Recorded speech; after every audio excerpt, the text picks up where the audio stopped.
दोस्तों आजकल हर एक चीज डिजिटल हो रहा है।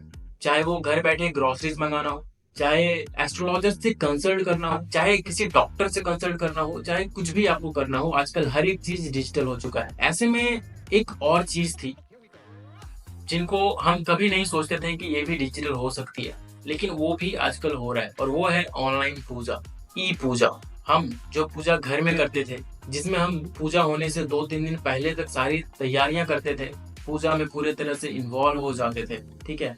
अब वो सब चीज डिजिटल हो रहा है, ठीक है। आप घर बैठे ही पूजा बुक कर सकते हो, पुजारी जी किसी मंदिर में जाके आपके नाम पे पूजा करते हैं। तो ऐसे में लोगों के दिमाग में एक कंफ्यूजन है कि ये जो ऑनलाइन पूजा है या ई पूजा है, इसका बेनिफिट हमें मिलता है कि नहीं। क्योंकि जैसे मैंने बताया कि जब हम घर में पूजा करते हैं और या मंदिर में पूजा करते हैं, तो उस पूजा में हम खुद जाके इन्वॉल्व होते हैं, ठीक है। लेकिन ऑनलाइन पूजा में ऐसा नहीं है, आप बस अपना नाम और गोत्र बता देते हो और उस बेसिस पे आपका पूजा करवाया जाता है। तो ये चीज बेनिफिशियल है या नहीं है, लोगों को इससे बेनिफिट होता है या नहीं होता है, आज इस पॉडकास्ट में हम यही बात करने वाले हैं। आज के इस पॉडकास्ट में हमारे साथ हैं आचार्य धर्मेश जी, और ये खुद एक ऑनलाइन पूजा प्लेटफॉर्म के फाउंडर हैं, ठीक है। पुजारी जी .com नाम से इनका एक ऑनलाइन पूजा प्लेटफॉर्म है जहाँ पे आप पूजा बुक करवा सकते हो। आज हम इस पॉडकास्ट में इन्हीं सब चीजों को क्लियर करेंगे जो लोगों के दिमाग में डाउट्स हैं ऑनलाइन पूजा या ई पूजा को लेके। तो आपको इस पॉडकास्ट में बहुत कुछ सीखने को मिलेगा, आप इस पॉडकास्ट को पूरा देखो।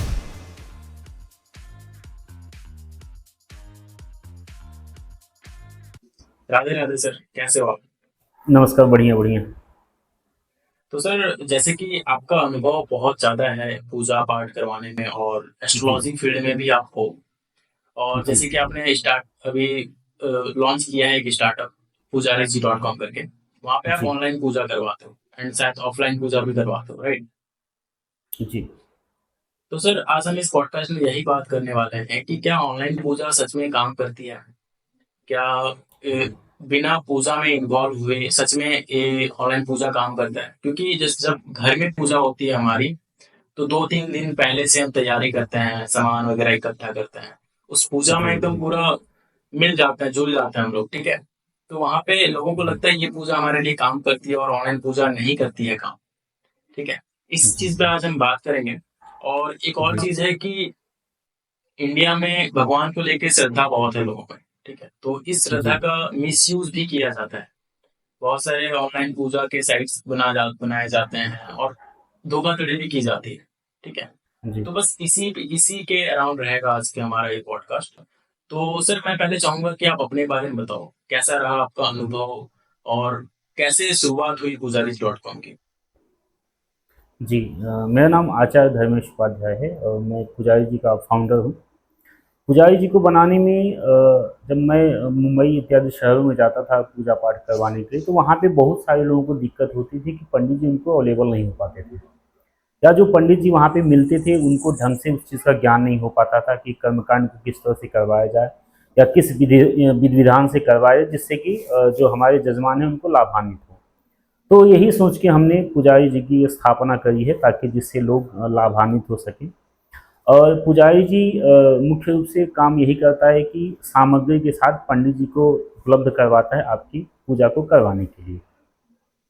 विभिन्न प्रकार की जितनी भी प्रकार की पूजाएं हैं, उन पूजाओं को हम सामग्री के साथ उपलब्ध करवाते हैं। और हमारी सबसे बड़ी खासियत बात एक ये भी है कि हम कस्टमर को ये चॉइस देते हैं कि वो देखें कि जो हमारे पास पूजा होगी, यहाँ की जिस पूजा को हम बुक कर रहे हैं, उस पूजा में किन मंत्रों का प्रयोग किया जाएगा, किन मंत्रों का जप किया जाएगा, पूजन में क्या विधि विधान होंगे, कितने ब्राह्मणों की संख्या होने से वह जप पूर्ण होता है, कितने दिन का अनुष्ठान होता है, या उसके एक तरह से कर सकते हैं कि जितने भी विधि विधान होते हैं सब हम वहाँ पे इंगित कर देते हैं। उसका दो फायदा होता है, एक तो जो हमारे जजमान हैं या जो भी जिनको भी पूजा करवाना है, उनको पूजा के बारे में जानकारी भी मिल जाती है, और थोड़ा सा उनका धर्म से लगाव भी हो जाता है कि हमारी संस्कृति में ये चीज़ें हैं, थोड़ा सा उनकी आस्था ही बढ़ जाती है। क्योंकि जब तक आप किसी भी चीज़ के बारे में अच्छी तरीके से जानेंगे नहीं, तो आपकी श्रद्धा उतनी प्रबल नहीं हो पाती है।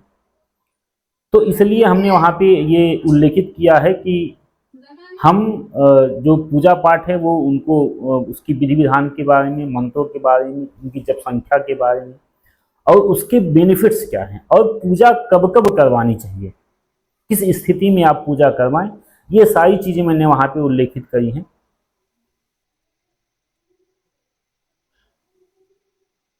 तो ये हमने बताया है। और आपने एक प्रश्न पूछा है कि ऑनलाइन ऑनलाइन पूजा का क्या मतलब है, क्या तरीका है, क्या उस प्रकार से काम करता है, और समाज में बहुत प्रकार के फ्रॉड हो रहे हैं कि लोग पैसे ले लेते हैं और काम नहीं करवाते हैं। तो इस चीज़ के बारे में बताएं। ऑनलाइन पूजा और ऑनलाइन ऑफलाइन पूजा में बहुत ज़्यादा फ़र्क नहीं है। फ़र्क इतना ही है कि ऑफलाइन पूजा में आप शारीरिक रूप से श्रम करते हैं, भौतिक रूप से उपस्थित होते हैं, आपके सामने पूजा होती है। और ऑफलाइन पूजा में ये व्यवस्था है कि आपका सारा काम जो है वो पंडित जी करते हैं। अब काम किस तरह से करता है, अगर इसको आप सटीकता से जानना चाहें तो जैसे आप अपने घर पे अनुष्ठान करवाते हैं तो वहाँ पे जो मंत्रों का जप होता है, जैसे महामृत्युंजय इत्यादि का जप हुआ, या ग्रहों की शांति हो गई, या किसी मंत्र अथवा सूक्त का पाठ हो गया, तो ऐसी विधियों में आप केवल संकल्प करवा के पूजन तो कर लेते हैं, लेकिन जिन मंत्रों का जप करना होता है, जिन सूक्तों का पाठ करना होता है, वह कोई न कोई ब्राह्मण आपका प्रतिनिधि बन के करते हैं। वही स्थिति जब आप किसी देवालय में जाते हैं, किसी तीर्थ क्षेत्र में जाते हैं, जैसे आप काशी विश्वनाथ जी को देख लीजिए, या फिर आप किसी अन्य क्षेत्रों में देख लें, महाकाल जी को देख लीजिए, या जो भी हमारे बड़े बड़े मंदिर हैं, उन मंदिरों में भी गर्भगृह में हम नहीं जाते। वहाँ भी हमारा जो प्रसाद होता है, जो पत्र होता है, पुष्प होता है, वो सारी चीज़ हम जाके पुजारी जी को अर्पण करते हैं, और पुजारी जी आपके माध्यम से या आपका नाम और गोत्र का उच्चारण करवा के वहाँ पे भगवान को अर्पण करते हैं, तो वहाँ पे भी आपको फल प्राप्त होता है। तो ये थी ऑनलाइन ऑफलाइन पूजा की व्यवस्था। दूसरी ये है कि आजकल शहरों में लोगों के पास समय का अभाव कम है, आदमी पहुंच नहीं पाता है। बहुत व्यक्ति की दिली इच्छाएं होती है कि हम इन तीर्थों में जाके पूजा करवाएं, दर्शन करवाएं, लेकिन अपने समय के अभाव में, अपने कार्यालय कार्य क्षेत्र के अभाव में, या कुछ अपनी व्यक्तिगत व्यवस्थाओं के अभाव में वहां पे नहीं पहुंच पाते हैं। तो उन लोगों के लिए सुगमता हो, ताकि जाके भगवान के चरणों में उनकी भक्ति बनी रहे, उनका पूजा, उनका जो भी भक्ति भावना है वो सारे वहाँ पे अर्पण होती रहे। तो इसलिए ये ऑनलाइन पूजा की व्यवस्था करी गई है, और इससे बहुत सारे लोग लाभान्वित हो रहे हैं। जी। आपने जैसे बताया कि आपके द्वारा आप सॉरी पुजारी जी के .com के द्वारा वहाँ पे लोग बुक कर सकते हैं पुजारी जी को, और वो सामग्री के जी साथ उनके घर पे आके पूजा करवाते जी जी हैं। जी ये मुझे बहुत इंटरेस्टिंग लगा सर, क्योंकि ये बिल्कुल अभी वैसा है, रैपिडो टैक्सी वगैरह जैसे काम करता है आजकल, बिल्कुल उस तरह का सिस्टम है ये। हाँ, बिल्कुल कुछ उसी से संबंधित है। क्योंकि क्या है ना कि पूजा में बहुत सारी विधियां, बहुत सारे छोटे छोटे सामान लगते हैं, तो जो एक आम आदमी के लिए उपलब्ध करना या ढूंढ ढूंढ के लाना तो थोड़ा सा मुश्किल होता है। और हमारा क्या है, हमारा तो प्रतिदिन का वही काम है, हमको पता है कौन सा सामान कहाँ लगेगा, किस तरह से कहाँ से मिलेगा। तो एक जजमान की सुविधा के लिए हमने ये व्यवस्था उपलब्ध करवाई है कि आप थोड़ा सा अपना समय आपका बचेगा, और पंडित जी सारा सामान लेके जाएंगे, पूजा करवा के चले आएंगे। हाँ, ये तो प्रॉब्लम होती है कस्टमर घर के में, लिए, हाँ, हमारे घर भी कस्टमर के लिए पूजा भी थोड़ा होती है। स्टेबल हो जाता है। जी हाँ, कोई सामान छूट जाता है, पूजा में जी उपलब्ध जी नहीं जी होता, तो जी ये जी जी प्रॉब्लम जी होती है लोगों के साथ। जी जी। नहीं तो आई उसी थिंक इसी समस्या ये को दूर करने के लिए हम लोगों ने यह विधान जो है, यह विधि आरंभ करवाई है तो सामग्री के ये जो साथ सर्विस है ये। अभी सिर्फ पुजारी जी .com ही प्रोवाइड कर रहे हैं मार्केट में, या और कोई कर रहे हैं? करने के लिए बहुत सारे लोग कर रहे हैं, अलग अलग सबकी अपनी अपनी वेबसाइट है, ओके। विधियां हैं, ओके। लेकिन हम अपना जो जिस प्रकार से करते हैं वो आपको बता रहे हैं। जी सर मैंने कहीं पढ़ा था कि जो काल सर्पदोष पूजा होता है, किसी जी ने कहीं पे मैंने पढ़ा था कि ये पूजा पंडितों द्वारा, पुजारियों द्वारा बनाया हुआ एक मनगढ़ंत कहानी है, ठीक है।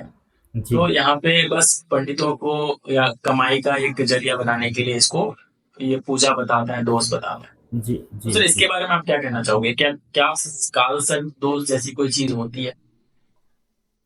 जी बिल्कुल। कुंडली में अलग अलग तरीके, जब व्यक्ति जन्म लेता है तो उसका एक लग्न चक्र बनता है, उसमें अलग अलग राशियां अलग अलग ग्रहों पे के साथ जो है निवास करती हैं। तो जब राहु और केतु के मध्य सारे ग्रह आ जाते हैं तो कालसर्प दोष बनता है। ये 12 प्रकार के होते हैं और इनकी शांति करवाने के बाद ही व्यक्ति को लाभ मिलता है।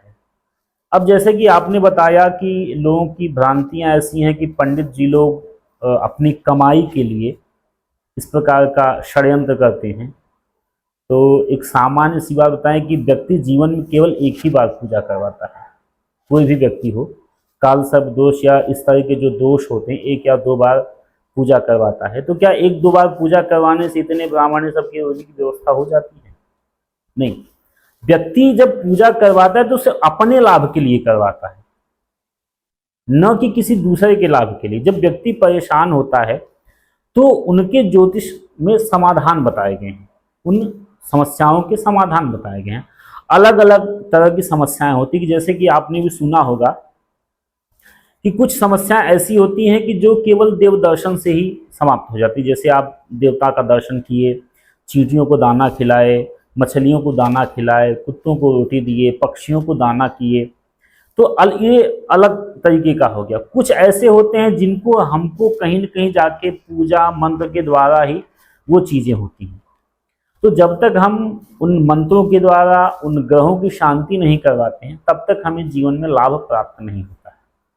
तो कुंडली के दोषों के आधार पे भी राहु और केतु के मध्य जब सारे ग्रह आ जाते हैं तो काल सर्प दोष नाम का योग बनता है और जिसकी शांति करवाने से व्यक्ति को बहुत प्रकार से लाभ मिलता है।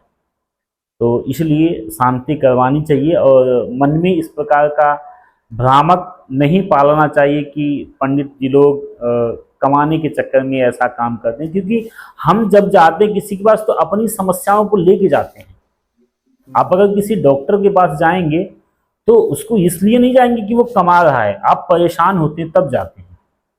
और उन परेशानियों से निजात पाने के लिए, समस्याओं का समाधान पाने के लिए आप किसी डॉक्टर के पास जाते हैं। वैसे ही जब व्यक्ति परेशान होता है तो कुंडली का जो फलादेश करवाता है कि हमारे जीवन में क्या होने वाला है या क्या उपाय हम करें जिससे हमको लाभ प्राप्त हो, तो वो अपने समाधान के लिए जाता है। और निश्चित ही जो हमारे ज्योतिष में अनेकों प्रकार के समाधान पूजा पाठ के माध्यम से, मंत्रों के माध्यम से, ग्रहों के जप के माध्यम से, सूक्तों के पाठ के माध्यम से अनेक प्रकार के समाधान बताए गए हैं। तो उसका लोगों को लाभ लेना चाहिए, इस तरह के भ्रामक को मन में नहीं पालना चाहिए। जी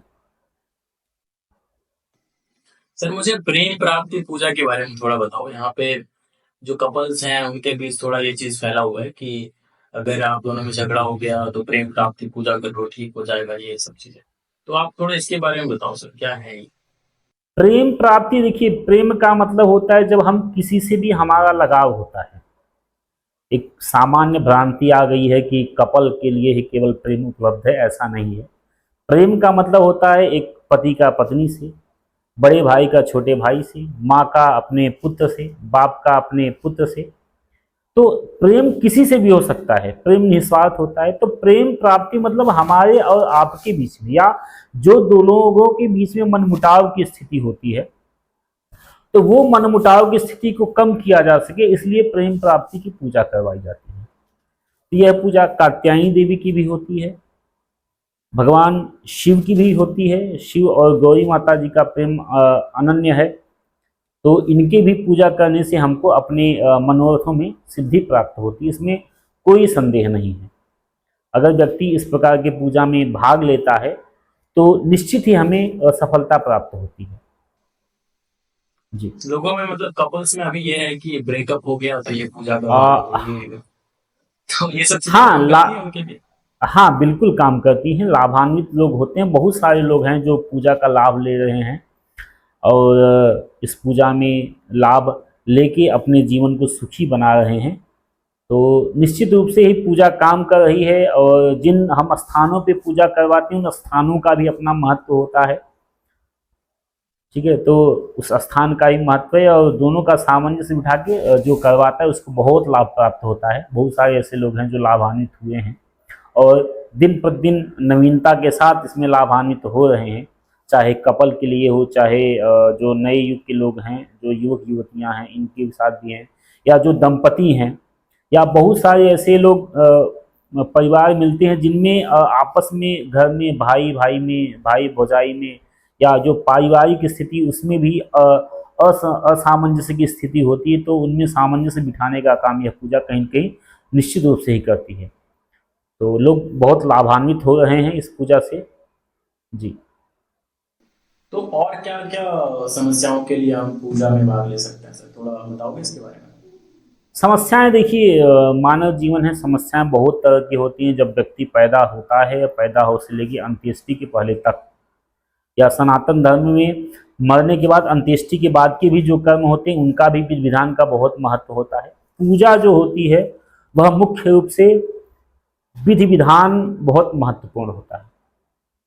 कर्म आपका जो है, जैसे अगर आप एक सामान्य भाषा में आपको कहें, आप कोई काम कर रहे हैं, जैसे आप अगर अपने दैनिक जीवन में भोजन बना रहे हैं, भोजन में अगर निश्चित मात्रा में विधि विधान से किसके बाद क्या आना चाहिए, अगर उसका प्रयोग नहीं करेंगे तो कहीं न कहीं उसका जो फल होता है या जो जो पक के बनता है, उसका जो स्वाद होता है वो आपको उचित नहीं मिलता है। तो ठीक उसी प्रकार से पूजा के भी अलग अलग विधि विधान हैं, अलग अलग तरीके की पूजाएं होती हैं जिनमें हम अलग अलग विधानों के साथ उसका प्रयोग करते हैं, और उस विधान से लोग लाभान्वित होते हैं।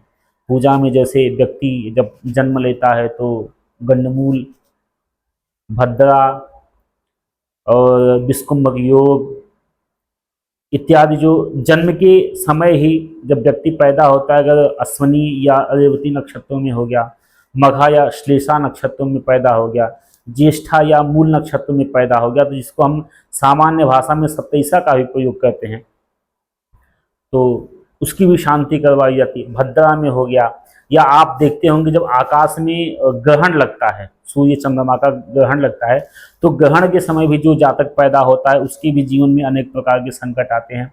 बहुत सारे ऐसे जातक होते हैं जो अमावस्या के दिन पैदा होते हैं, तो अमावस्या योग होता है, उसमें भी सीनी वाली और कुहू दो प्रकार की अमावस्या होती हैं, उनकी भी शांति करवाई जाती है।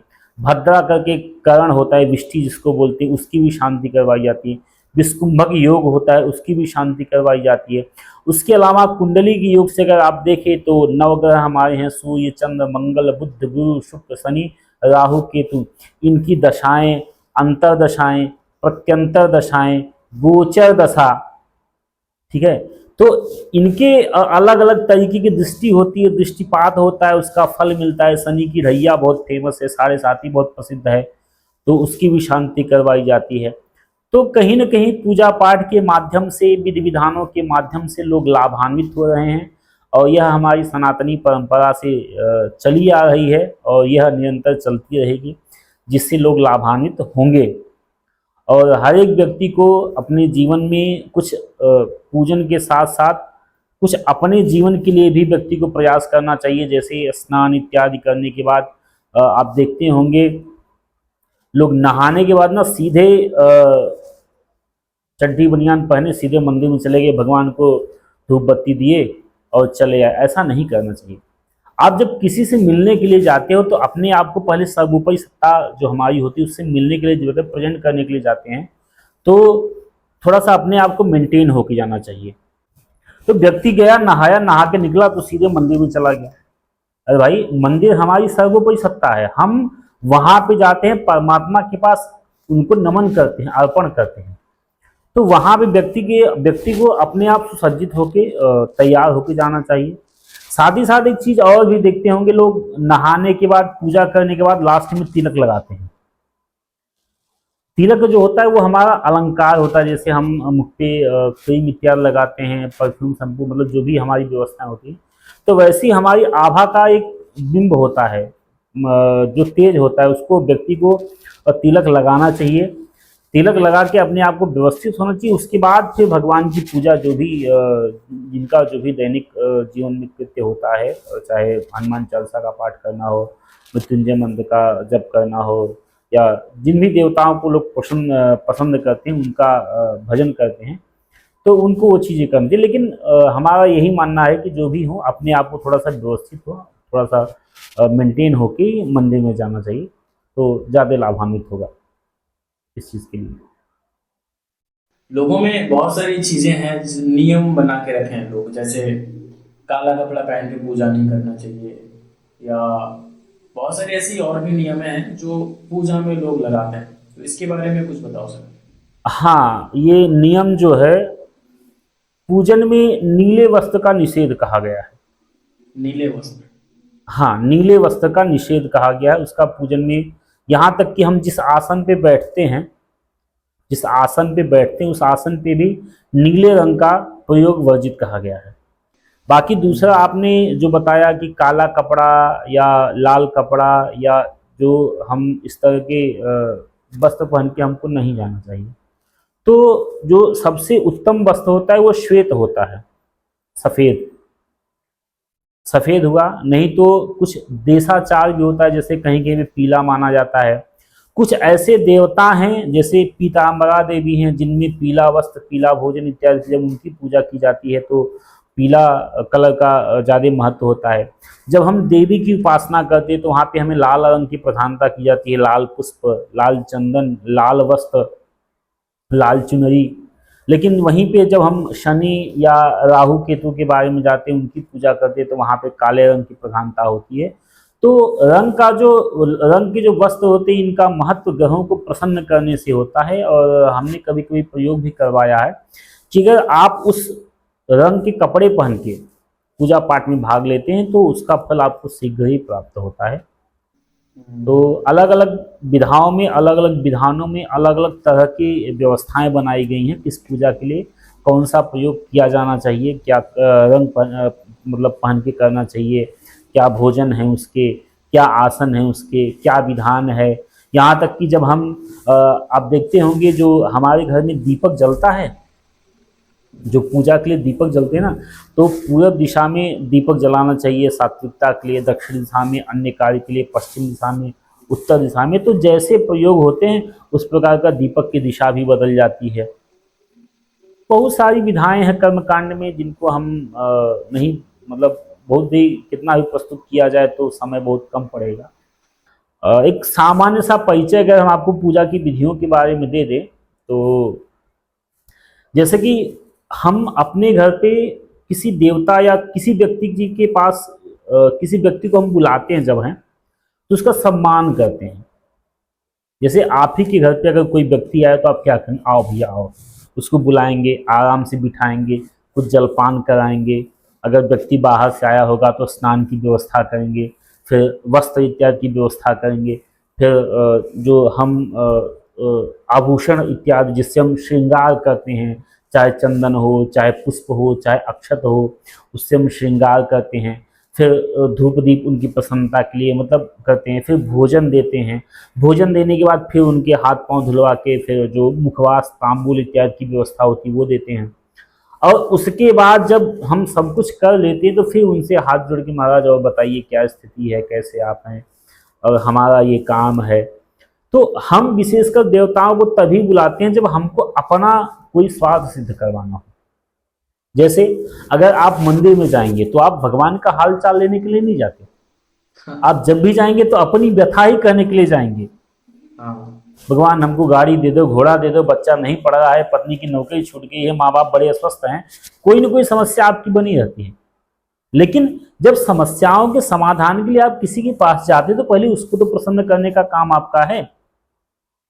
तो देवताओं को प्रसन्न करने के 5 प्रकार के 16 प्रकार के 64 प्रकार के उपचार बताए गए हैं। तो उन उपचारों में ये कि आप पहले 16 प्रकार का जो होता है उसमें आप किसी को हाथ पांव धुलवाएंगे, स्नान करवाएंगे, पंचामृत से स्नान करवाते हैं, वस्त्र इत्यादि देते हैं, यज्ञोपवीत देते हैं, चंदन देते हैं, अक्षत देते हैं, पुष्प देते हैं, अलंकार के लिए अक्षत।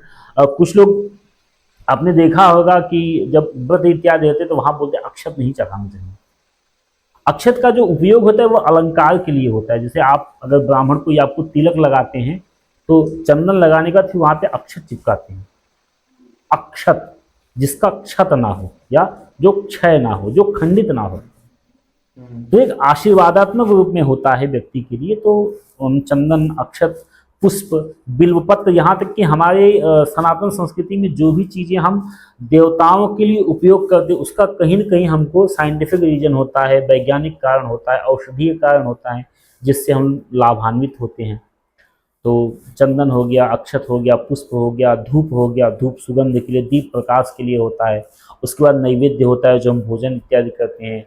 दक्षिणा होता है, और उसके बाद फिर आरती करने के बाद फिर हम हाथ जोड़ के प्रार्थना करते हैं कि महाराज हमारे पास जो था तेरा तुझको अर्पण, आपका दिया जो था सब मैंने आपको समर्पित कर दिया है, आप उसको स्वीकार करें, प्रसन्न होएं, और उसके बाद फिर हमारे मनोकामनाओं की पूर्ति करें। तो ये कुछ विधि विधान भी होते हैं पूजा पाठ के, तो यही सब है। और व्यक्ति को जरूर ये सब करना चाहिए जिससे वो लोग लाभान्वित हो सके।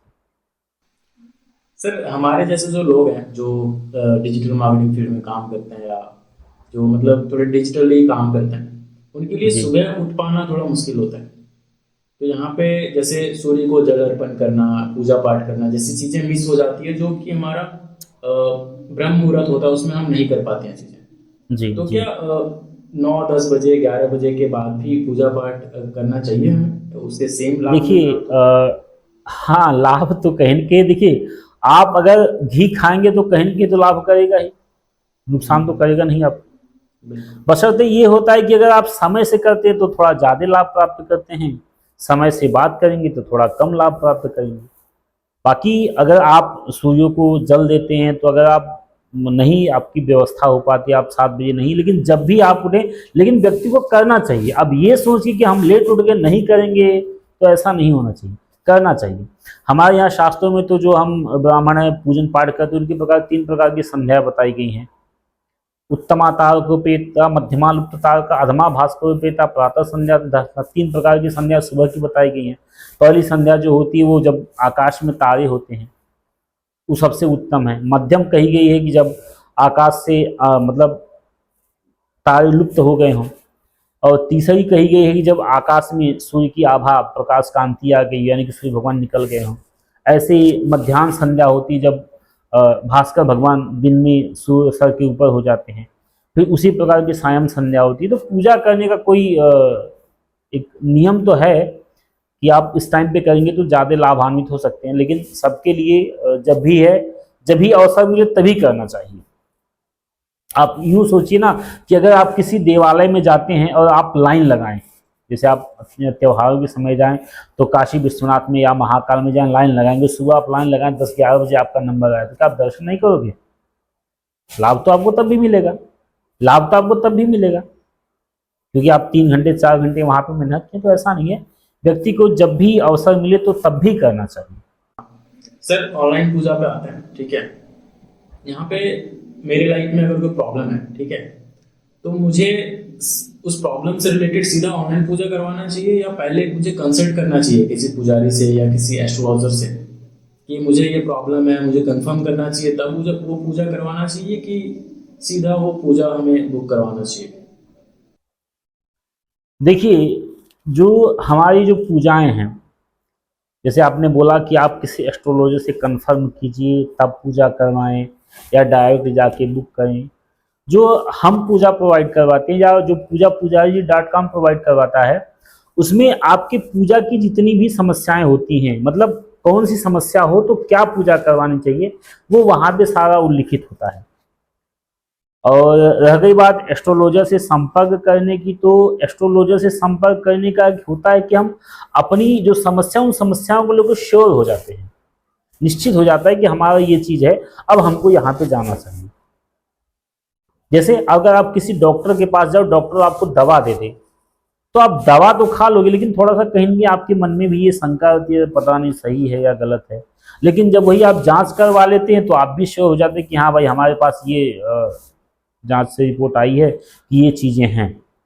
तो ऑनलाइन पूजा के बारे में या पूजा के बारे में आप कहें तो पूजा की जितनी भी समस्याएं होती हैं, हर एक पूजा का किस किस समस्याओं में कौन कौन सी पूजा लाभान्वित होती है, ये हर एक पूजा में लिखा रहता है। वहाँ से व्यक्ति पढ़ के स्वयं भी कर सकता है और किसी ज्योतिषी के माध्यम से भी वो जानकारी लेके भी कौन सी समस्या के लिए कौन सी पूजा करवानी चाहिए, तो वहाँ से भी लाभ लेके वो पूजा बुक कर सकता है। सर मैंने पूजा तो बुक करवा दिया, ठीक है, ऑनलाइन पूजा मैंने करवा दिया, लेकिन उसके बाद क्या? मुझे कैसे पता चलेगा कि मेरे नाम पे पूजा हुई है और मुझे उसका लाभ मिलना शुरू होगा या हो गया? कैसे पता चलेगा सर ये? देखिए, आप जब पूजा बुक करते हैं तो पूजा बुक करने के बाद आपको एक कंफर्मेशन का मैसेज जाता है कि आपकी पूजा बुक हो गई है। जब पूजा होनी होती है या जिस दिनांक को या जिस तारीख को पूजा होनी है उसके एक दिन पहले आपको टीम हमारी संपर्क करती है, आपको अपडेट देती है कि आपकी पूजा किस समय होगी। पूजा में होने के समय आपको क्या आपकी एक्टिविटी होती है, आपको क्या करना है, जैसे स्नान करना है, किन मंत्रों का जाप करना है, क्या व्यवस्थाएं होंगी वो आपको बताया जाएगा। पूजा संपन्न होने के बाद आपको अपडेट कर दिया जाता है। और पूजा का जो आपके नाम और गोत्र से जो संकल्पित पूजा होती है उसका जो वीडियो होता है वो हम आपको 4 से 5 दिन में आपके दिए गए व्हाट्सएप नंबर पर प्रोवाइड करवाते हैं। और अगर आप तीर्थ प्रसाद भी बुक किए हैं तो विद इन 1 हफ्ते के अंदर आपके दिए गए पते पर वहाँ का प्रसाद भी उपलब्ध करवा दिया जाता है। तो वहाँ पे जब आप नाम गोत्र जब आप फॉर्म फिल करते हैं तो फॉर्म फिल करने के टाइम पे आपसे आपका नाम और गोत्र पूछा जाता है।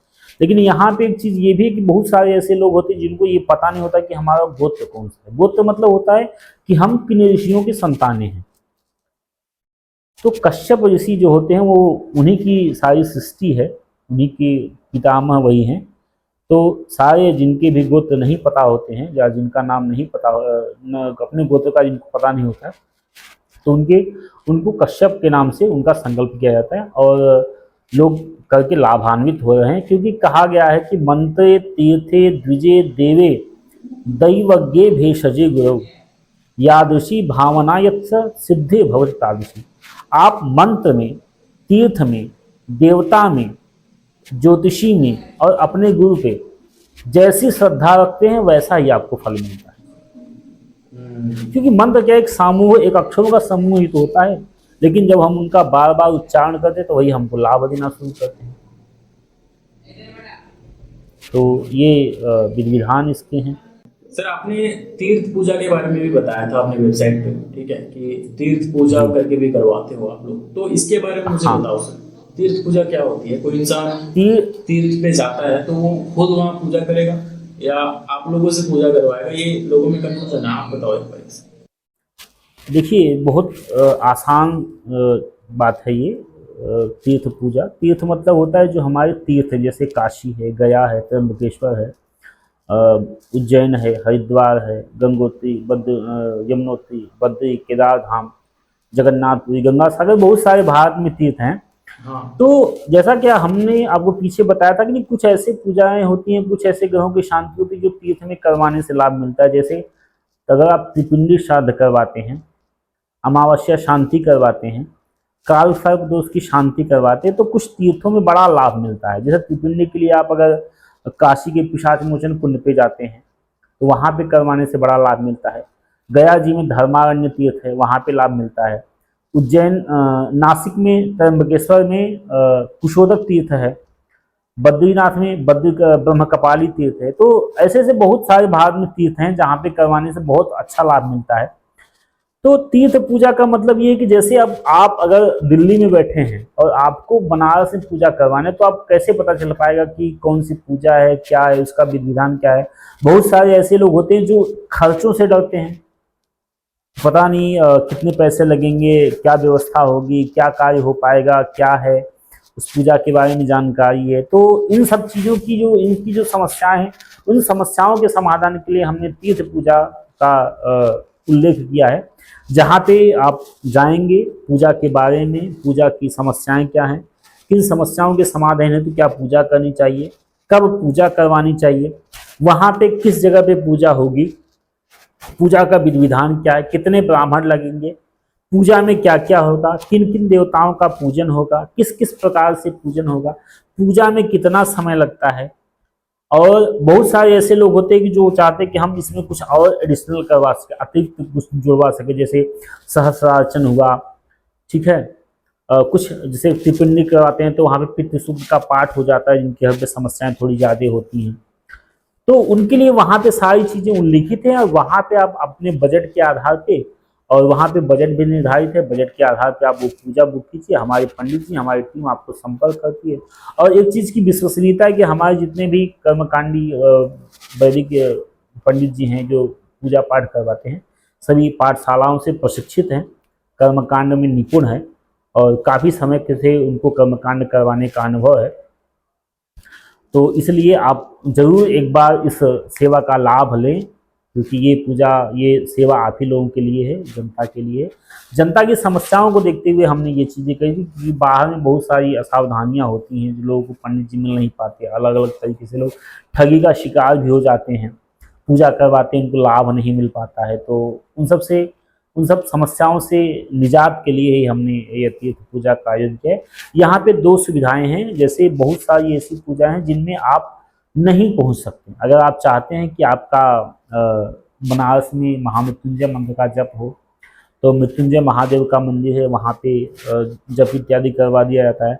आप चाहते कि आप नहीं पहुँच सकते, तो वहाँ पे वीडियो कॉल के माध्यम से, जैसा कि हमने बताया ना कि शारीरिक और भौतिक दो रूप से पूजाएं होती हैं, तो आप भौतिक रूप से वहाँ पे नहीं पहुँच पाते, तो मानसिक रूप से ही पहुँच के आप उस पूजा में भाग ले सकते हैं। वीडियो कॉल के माध्यम से पंडित जी हमारे सारी विधि विधान से वहाँ पे पूजा करवाते हैं, और बहुत सारे लोग लाभ ले रहे हैं। देशों को छोड़िए, विदेशों से भी बहुत सारे लोग लाभ ले रहे हैं।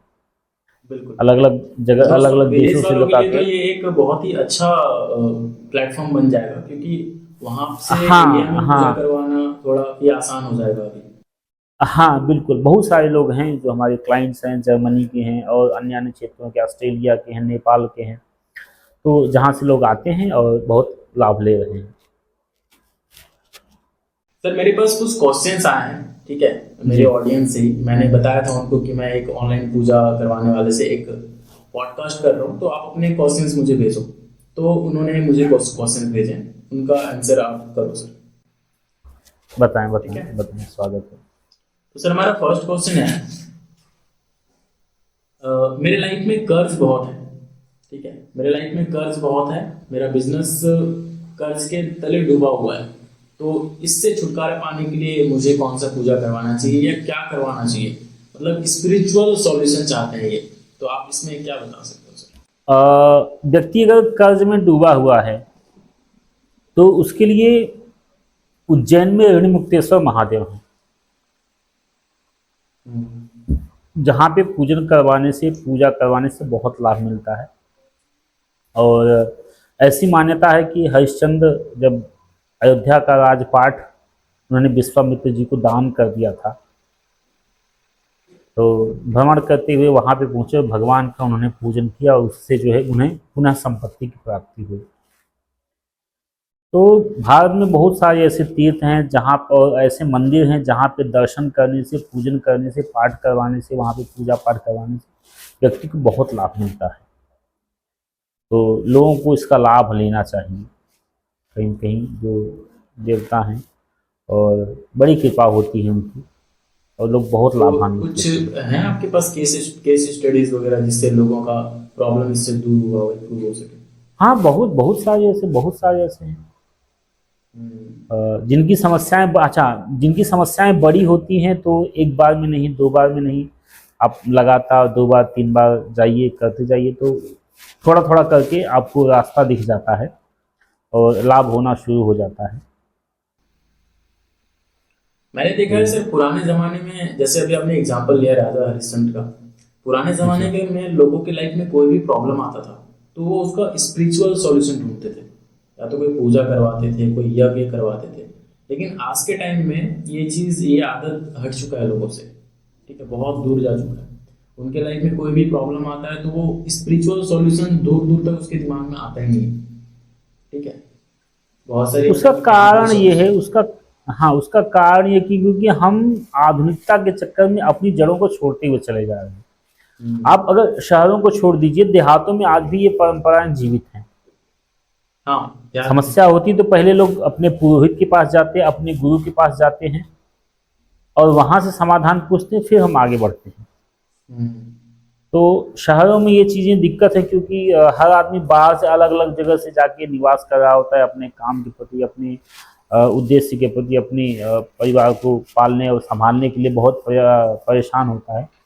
तो कहीं न कहीं व्यक्ति के दिमाग में जो तात्कालिक लाभ दिखता है वही लगता है, लेकिन स्थायी सॉल्यूशन उसका कहीं न कहीं ये ज्योतिषीय उपाय और पूजा पाठ ही है। तो जब आदमी हर एक जगह से थक जाता है, तो वापस किसी मंदिर में किसी ब्राह्मण के पास जाता है, महाराज हमारी ये समस्या, या किसी ज्योतिषी के पास जाता है, हमारी ये समस्या, उस समस्या का समाधान क्या होगा। तो फिर जैसे अभी छोटे ये छोटे वाला उपाय बता के। ये वाला हमारा ऑडियंस था जिसने कर्ज वाला क्वेश्चन पूछा, तो जी इसके लिए स्पिरिचुअल सॉल्यूशन है ऐसा लोगों के दिमाग में कभी नहीं आएगा। लोग मनी मैनेजमेंट सीख लेंगे कि मनी कैसे मैनेज कर रहे हैं, तो लोग कोई कोर्स कर लेंगे कि मनी को कैसे मैनेज किया जाता है, अच्छे से इन्वेस्ट कैसे किया जाता है ताकि आप कर्ज में ना डूबो। ठीक है, लेकिन आप अगर स्पिरिचुअली कभी नहीं सोचते हैं कि इसका सॉल्यूशन भी हो सकता हाँ है। हाँ हाँ, आप ऐसा सोचिए कि जैसे आप बहुत परेशान हैं, अधीर हैं, एकदम एकदम अधीर हैं, आपको ये नहीं दिख रहा कि हम आगे भविष्य में करें क्या, किम कर्तव्य विमूढ़ जिसको बोल सकते हैं ना, कि व्यक्ति को सामने दिखाई ही नहीं देना कि हम क्या करें, असमंजस की स्थिति। तो वहां पे जो मार्गदर्शन का काम करता है वो कहीं ना कहीं आपका आध्यात्म करता है। या आप ये सोचते हैं कि कभी कभी व्यक्ति बोलता है पता नहीं किसकी कृपा हुई कि हमको ये रास्ता दिखेगा। तो पूजा पाठ जो होता है आपको एक मार्गदर्शक के रूप में भी काम करता है, आपको एक रास्ता दिखाएगा जहां से आप अपनी मंजिल को पा सकते हैं। एक आत्मानुभूति होती है, अंतः प्रेरणा आती है व्यक्ति के जीवन में। और कोई ना कोई माध्यम ऐसे, आप बहुत सारी कथाएं, बहुत सारे इतिहास, बहुत सारे किंवदंतियां सुने होंगे कि ऐसी चीजें हुई हैं, हम दर्शन के लिए गए, वहां पे ये चीज हमारे साथ घटी। तो कहीं न कहीं ये भगवान की दैवीय कृपा होती है और उनकी जो व्यक्ति की आध्यात्मिक शक्ति होती है उसका कहीं न कहीं उदय होता है, तभी ये सारी चीज़ें उपलब्ध हो पाती हैं। और जब हम किसी के पास जाते हैं, किसी ब्राह्मण के पास, किसी सहयोगी के पास, तो कहीं न कहीं हमको ये सॉल्यूशन देता है कि आप ये काम करवाइए। लेकिन आप ये समझिए कि संसार में कोई ऐसी समस्या नहीं है जिसका समाधान ज्योतिषीय उपाय के द्वारा संभव ना हो, किसी भी प्रकार की। अब ये अलग बात है कि आप कितना वहां तक पहुंच सकते हैं और आपको जानकारी कितनी है। तो हम यही प्रयास कर रहे हैं कि व्यक्ति की जितनी छोटी छोटी समस्या, उन समस्याओं को समाधान किस प्रकार से किया जा सके, किस पूजा से किया जा सके, तो उसके लिए हम पूजा को करवाते हैं और लोग आके लाभान्वित हो रहे हैं। और हम आपके ऑडियंस के माध्यम से भी बोलेंगे कि परेशान ना हो, हर एक समस्या का समाधान होता है। भगवान के शरण में जाइए, रास्ता निकलेगा, पूजन करवाइए और लाभ को प्राप्त कीजिए। जी। सर, हमारा सेकंड क्वेश्चन है कि मेरे और मेरे बॉयफ्रेंड के बीच बहुत झगड़े होते हैं, मतलब हर हर महीने झगड़े होते रहते हैं, इस तरह जी। के क्वेश्चन आ रहे हैं। तो इसकी भी कोई पूजा होती है क्या? हाँ, है ना। आप भैरव देवता की शरण में जाएं, तात्कालिक लाभ मिलता है, क्योंकि उग्र चीज़ों को शांत करने के लिए भैरव देवता होते हैं। काल भैरव हैं, विक्रांत भैरव हैं, शाम भैरव हैं। तो उन जो भैरव से संबंधित पूजा होती है उनमें, या जो भगवान शिव से संबंधित पूजा होती है जिसमें हम अपने पारिवारिक शांति या अपने सहकर्मियों के द्वारा जो हमें मानसिक पीड़ा मिलती है, जो असंतोष मिलता है, उससे भी हमको भगवान शिव की कृपा से, भगवती दुर्गा जी की कृपा से और भैरव भगवान की कृपा से हमको ये लाभ प्राप्त हो सकता है। पूजा करवाने से हमें लाभ तो मिलता है, ये पक्का है, ठीक है, लेकिन इसका कोई नुकसान भी होता है क्या? जैसे मैंने, मेरा प्रॉब्लम ये है, मैंने दूसरे प्रॉब्लम का पूजा करवा दिया, तो इसका नुकसान भी हो सकता है?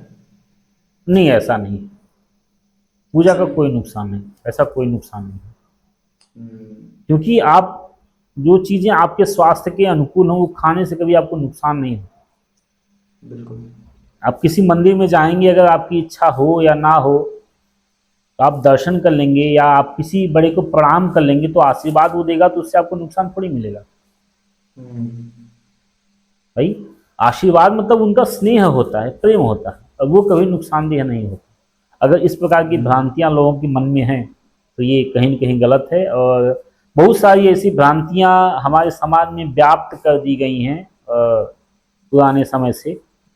तो उन भ्रांतियों को भी तोड़ने का वक्त आ गया है कि भ्रांतियों से आगे निकलिए और अपने उद्देश्यों की पूर्ति कीजिए। भ्रामक हम्म, भ्रांतियों से बचना चाहिए। बहुत सारी ऐसी भ्रांतियां हमने भी सुनी हैं और सुनने के बाद हमको कभी कभी हंसी भी आती है कि मतलब समाज में इस प्रकार की भ्रांतियां हैं। और ये भ्रांतियां वही लोग फैलाते हैं जिनको करना धरना कुछ नहीं होता हम्म, भाई। आप जब कहीं जाएंगे, करेंगे, तभी तो आपको पता चलेगा ना कि उसका लाभ और नुकसान क्या है। बिल्कुल। सर, हमारा नेक्स्ट क्वेश्चन है कि हमारी शादी के 4 साल हो चुके हैं, संतान के लिए कोशिश कर रहे हैं लेकिन हो नहीं रही है, इसके लिए भी कोई पूजा हम करवा सकते हैं? बिल्कुल, बिल्कुल, बिल्कुल। पहले हम देखते हैं कि हमारे घर में कभी-कभी होता है ना कि दोष होते हैं, जैसे पैतृक दोष होता है या जाने-अनजाने में हमसे किसी जीव की हत्या हुई है या कुछ ऐसे हम कारण हमारे ऐसे होते हैं ना जिसका फल कहीं न कहीं हमें भुगतना पड़ता है। जैसे आप यूँ समझिए कि किसी के पिताजी बैंक से कर्ज़ा लेके चले गए, तो कर्ज़ा तो है वो आने वाली पीढ़ी भुगतेगी। तो वही चीज़ें होती हैं कि जो हम हमारे पूर्वजों की भी जो गलतियाँ होती हैं या जो हमारे पूर्वजों का तर्पण पिंडदान इत्यादि नहीं हो पाता है या इस प्रकार की जो समस्याएँ होती हैं, उन समस्याओं के कारण भी ये चीज़ें उत्पन्न होती हैं। कुछ व्यक्तिगत कुंडली के दोष भी होते हैं, तो इनके लिए भी हम त्रिपिंडी श्राद्ध की पूजा कर सकते हैं, बाल गोपाल संतान प्राप्ति की पूजा कर सकते हैं, भगवान कृष्ण की पूजा कर सकते हैं, पशुपतिनाथ की पूजा कर सकते हैं जो नेपाल के काठमांडू क्षेत्र में है, भगवान पशु रूप में वहाँ पे विराजमान है। तो उनकी भी पूजा करने से हमको लाभ मिलता है। सर, इससे मेरे दिमाग में एक क्वेश्चन आ रहा है कि अगर मैं कुछ करता हूँ, ठीक है, मैं कुछ गलत काम करता हूँ, तो क्या उसका उसका फल मेरे आने वाले बच्चों को मिलेगा, या ऐसा कुछ होता है सिस्टम? बिल्कुल होता है। हम्म। आप ज्योतिषी में या आप सामान्य भाषा में कहें, आप अपने कुछ कर्म ऐसे किए, कुछ कर्म आपने ऐसे किए हैं कि जिसका परिणाम कहीं न कहीं आने वाली संततियों को भुगतना पड़ता है। जैसे आप अगर चोरी करते हो, समाज में आपका नाम हो गया कि आप चोरी करते हो, तो बच्चा भले आपका रहेगा, लेकिन समाज बोलेगा कि ये चोर का लड़का है। तो वैसे ही हमारे कर्म होते हैं, जो कर्म होते हैं वो कहीं न कहीं हमारे आने वाले पीढ़ी में हमारे संतानों को भुगतना पड़ता है। बिल्कुल। क्योंकि ज्योतिष हमारा जो होता है ना, वो पूर्व जन्म से लेके अगले जन्म तक तीनों की व्यवस्था करता है। अगर आप किसी एस्ट्रोलॉजर को कुंडली दिखाएंगे तो आपको ये भी बता सकते हैं कि पिछले जन्म में आपकी स्थिति क्या थी और फ्यूचर में भविष्य में आपकी स्थिति क्या होगी या अगले जन्म में क्या स्थिति होगी। तो हम हमारा सनातन परंपरा वहाँ तक है, तो इस वजह से ये चीज़ें होती ही होती हैं। बिल्कुल। जी। सर, हमारा नेक्स्ट क्वेश्चन है, मुझे बहुत डरावने सपने आते हैं और ये चीज़ बहुत दिनों से चल रहा है, तो क्या इससे रिलेटेड कोई पूजा पूजा से हम समाधान कर सकते हैं सर इसका?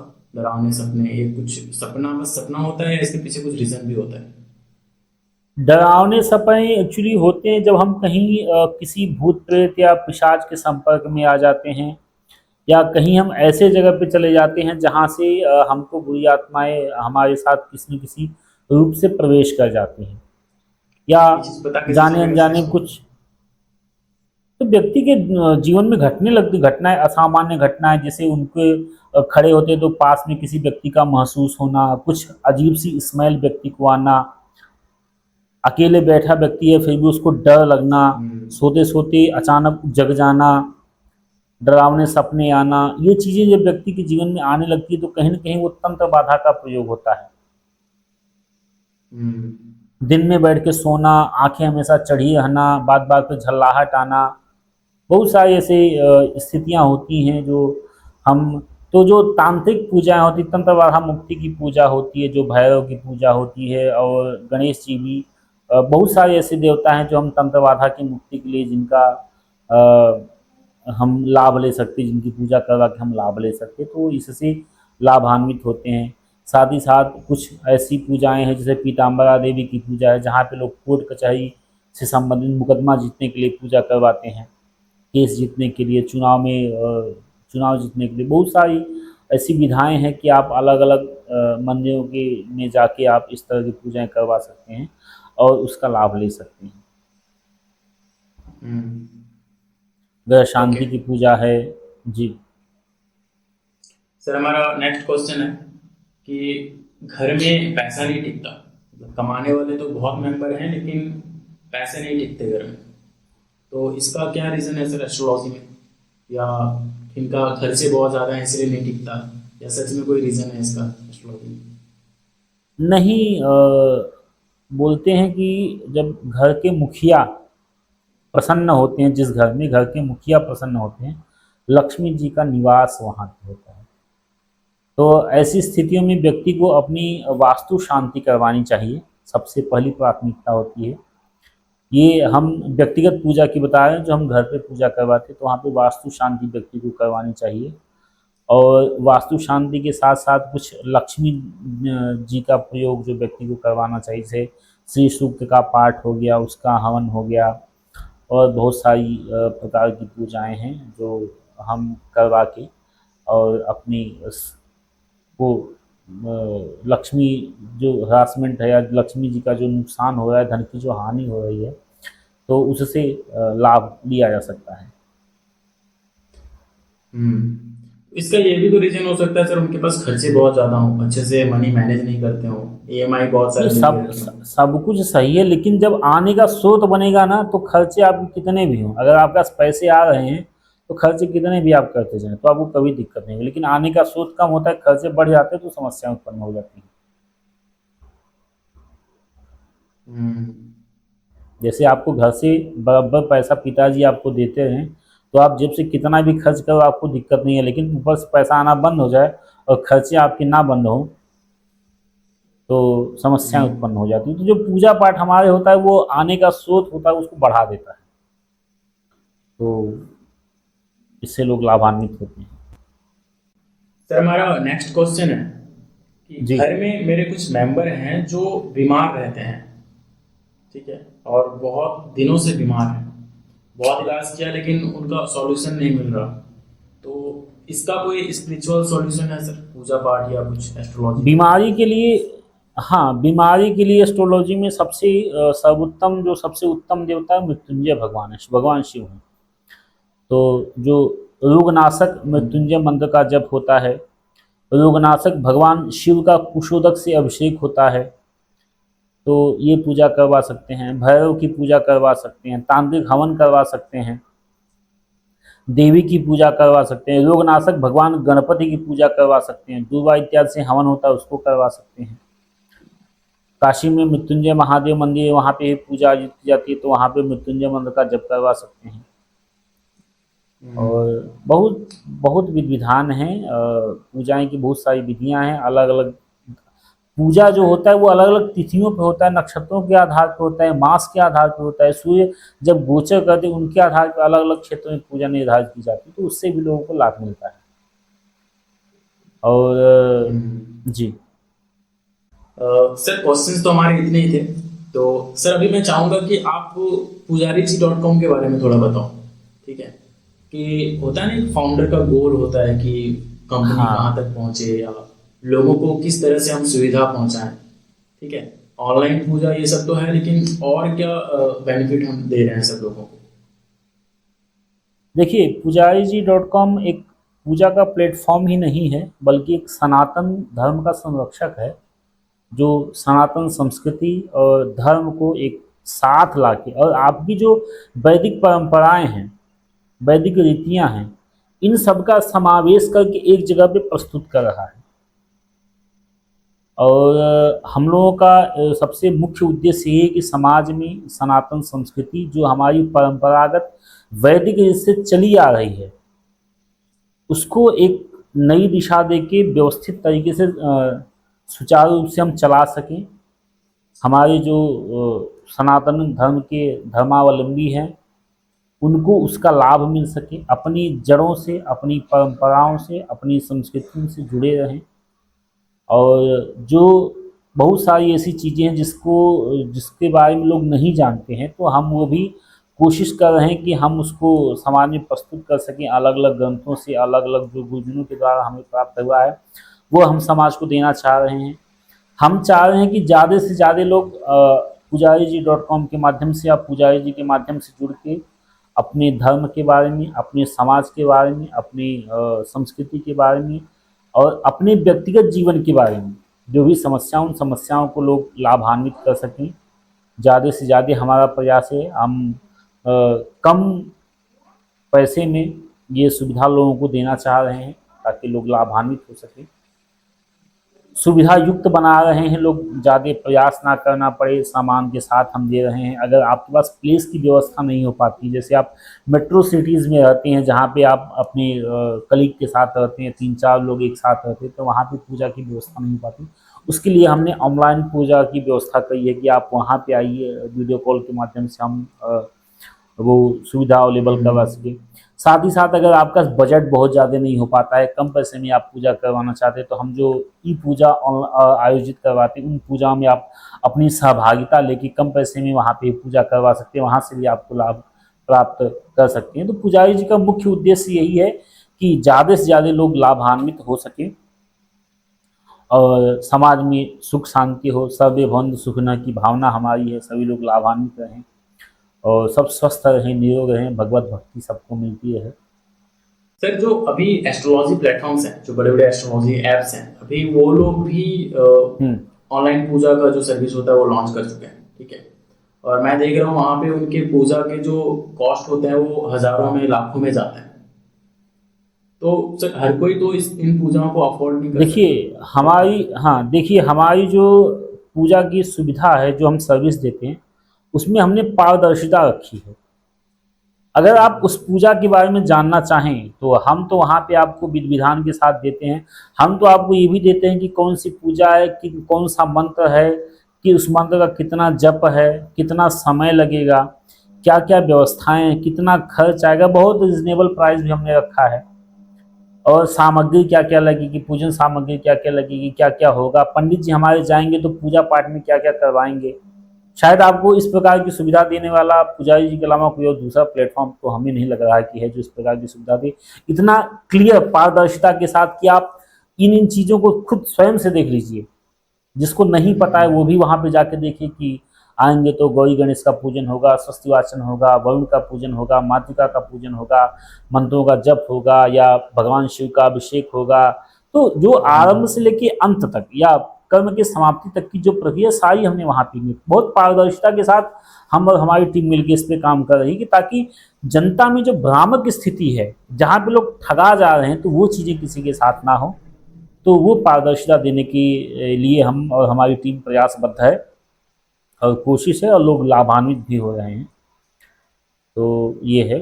ओके। और हम पिछले लगभग 2 ढाई वर्षों से इस पुजारी जी को लेके चल रहे हैं, तो लोग लाभान्वित हो रहे हैं। बहुत अच्छा जनता का हमारे ब्राह्मणों के प्रति लोगों का स्नेह है और लोग लाभान्वित हो रहे हैं। सर, ये जो पूरा ऑनलाइन पूजा और पुजारी जी का जो पूरा सिस्टम है, ये काम कैसे करता है जी सर? मतलब कोई इंसान पूजा बुक किया, उसके बाद क्या क्या प्रोसेस होता है इसमें? आपका टीम वर्क कैसा होता है? देखिए, पूजा बुक करने के लिए जो, हाँ देखिए पहली बात तो पुजारी जी को बनने में, जैसे हम फाउंडर, हमारे साथ हमारे को फाउंडर हैं आचार्य सुमित्रा नंदन चतुर्वेदी जी। आप जानते होंगे जब अयोध्या में भगवान रामलला के मंदिर की प्राण प्रतिष्ठा हुई है, तो वहाँ पे जाके उन्होंने सह आचार्यत्व की भूमिका का निर्वहन किया था। हमारे जो को फाउंडर आचार्य सुमित्रा नंदन जी हैं। तो समस्याएं, समाज की समस्याओं को देखते हुए हम लोगों ने इसका निर्माण किया। कार्य की विधि शैली ये है कि जब आप पूजा बुक करते हैं तो वहाँ पे हम 2 तरह का ऑप्शन आपको देते हैं। एक देते हैं कि आप कुछ एडवांस पेमेंट कर दीजिए, और दूसरा देते हैं कि आप फुल पेमेंट कर दीजिए। अगर आप एडवांस पेमेंट करते हैं तो सामान जब पंडित जी साथ लेके जाएंगे, साथ ही साथ जो बचा हुआ पेमेंट है वहाँ पे पूजा संपन्न होने के बाद आप पंडित जी को कैसे में हैंड दे दीजिए। और अगर आप पूरा पेमेंट हमें करते हैं तो हमारे पंडित जाएंगे, आप वहाँ पे जो भी विधि विधान होगा सारे विधि विधान को काम करवा के वहाँ से चले आएंगे। हमारी टीम पूजा बुक होने के बाद हमारी टीम आपसे संपर्क करती है, आपके बारे में थोड़ा जानना चाहती है कहाँ पे है, क्या है चीज़ें। और हम तो आपका डेट टाइम लेते हैं कि किस टाइम पे आप अवेलेबल होते हैं, क्या क्या व्यवस्थाएं होती हैं। तो उसके आधार पे भी हम पूजा चूज़ करने की सुविधा देते हैं कि आप अपने हिसाब से अपना डेट, अपना टाइम, सब कुछ जो भी आप चूज़ करना चाहें उसको चूज़ करके आप पूजा बुक कर सकते हैं। पूजा बुक करने के बाद हमारी टीम आपसे संपर्क करेगी और उसको किस प्रकार से करना है वो चीज़ें उपलब्ध करवाती है। मतलब हम और हमारी टीम कस्टमर की बेहतर सुविधा के लिए प्रयासबद्ध है कि ज़्यादा से ज़्यादा लोग कम से कम परेशानी में, आप यूँ कह सकते हैं ना कि परेशानी मुक्त पूजा का की सुविधा देने का जो हम लोगों का प्रयास है वो इसमें हम लोग प्रतिबद्ध हैं, ताकि लोग ज़्यादा से ज़्यादा परेशानी में पूजा का लाभ ले सके, चाहे वो तीर्थ पूजा के माध्यम से हो, चाहे ई पूजा के माध्यम से हो, चाहे ऑनलाइन पूजा के माध्यम से हो, या फिर ऑफलाइन घर पे सामग्री के साथ पूजा के माध्यम से। सर अभी पुजारी डॉट हाँ। सर अभी पुजारी जी .com कहाँ कहाँ अवेलेबल है, मतलब कहाँ कहाँ के लोग पुजारी जी .com से सेवा प्राप्त कर सकते हैं? अभी जो सुविधा अवेलेबल है वो मुंबई में है, लखनऊ में है, वाराणसी में है, गोरखपुर में है, और फ्यूचर का प्लान हमारा जो है वो मतलब हम जल्दी ही सुविधा दे रहे हैं दिल्ली एनसीआर में, नोएडा में, गुड़गांव में। और जो पूरा हमारा पूरा प्रयास है कि हम पूरे भारत को ये सुविधा उपलब्ध करवा सकें। तो ऑनलाइन पूजा जैसे तो अभी जैसे पूरे भारत में अवेलेबल होगा सर? हाँ, ऑनलाइन पूजा तो पूरे ऑल इंडिया पूरे भारत में है, और ऑफलाइन जो पंडित जी हमारे सामग्री के साथ आपके घर पे जाके जो पूजा करवा सकते हैं, उसमें मुंबई, लखनऊ, बनारस और गोरखपुर 4 शहर हैं। बाकी कुछ सिटीज़ में हमारी पुजारियों की हायरिंग चल रही है, जहाँ उसके बाद फिर वहाँ पे भी सुविधाएं जल्द ही अवेलेबल हो जाएंगी। सर सर बहुत कुछ सीखने को मिला आज आपसे, पूजा की विधि और जी। ऑनलाइन पूजा के बारे जी में जी बहुत क्लैरिटी जी आई जी दिमाग में, ठीक है। और मुझे जी जी होप है कि मेरे ऑडियंस को भी बहुत अच्छा लगा होगा आपका ये पॉडकास्ट और बहुत कुछ सीखने को मिला होगा आपसे। सर हमारे पॉडकास्ट जी में आने के जी लिए धन्यवाद, और हम चाहेंगे आप और आए हमारे पॉडकास्ट में, हमारे ऑडियंस को थोड़ा और बताएं इस फील्ड के जी, बारे में, बिल्कुल बिल्कुल ठीक है। बिल्कुल मैंने जी बिल्कुल मैंने इस पॉडकास्ट में आपसे बात करने का बात ये देखा है कि आपको इस फील्ड का बहुत अच्छा नॉलेज है, ठीक है। तो मैं जी जी जी चाहता हूँ अलग अलग टॉपिक में हम लोग पॉडकास्ट क्रिएट करें, ठीक है। जैसे एक पॉडकास्ट में सोचा था, बीच में हाँ, बताया था बिल्कुल आपको कि बिल्कुल कर पूजा की सकते हैं। विधि के ऊपर हम लोग बनाए एक पॉडकास्ट। जी, तो बिल्कुल कर सकते हम हैं, लोग क्यों नहीं। फ्यूचर में और भी पॉडकास्ट करेंगे साथ में सर। हाँ हाँ, बिल्कुल बिल्कुल बिल्कुल बिल्कुल। तो सर ठीक है, हमारे वीडियो में आने के लिए धन्यवाद। ठीक है, जय श्री राम। यहाँ तक आपने हमारा ये पॉडकास्ट देखा, इसके लिए बहुत बहुत धन्यवाद। और आपने इस पॉडकास्ट को देखा है, इसका मतलब आपने बहुत कुछ सीखा। इसी बात पे आप हमारे इस चैनल को सब्सक्राइब कर सकते हो। आचार्य धर्मेश जी के साथ हम ये फर्स्ट पॉडकास्ट कर रहे हैं, लेकिन इनके साथ और भी हम पॉडकास्ट करने वाले हैं फ्यूचर में। इनके और भी कुछ साथी हैं, इनके को फाउंडर भी हैं, उनको भी बहुत अच्छा खासा एक्सपीरियंस है इस फील्ड में, तो हम उनके साथ भी पॉडकास्ट करने वाले हैं। तो आगे आने वाले पॉडकास्ट को देखने के लिए हमारे चैनल को आप सब्सक्राइब कर सकते हो, और हम मिलते हैं नेक्स्ट वीडियो में।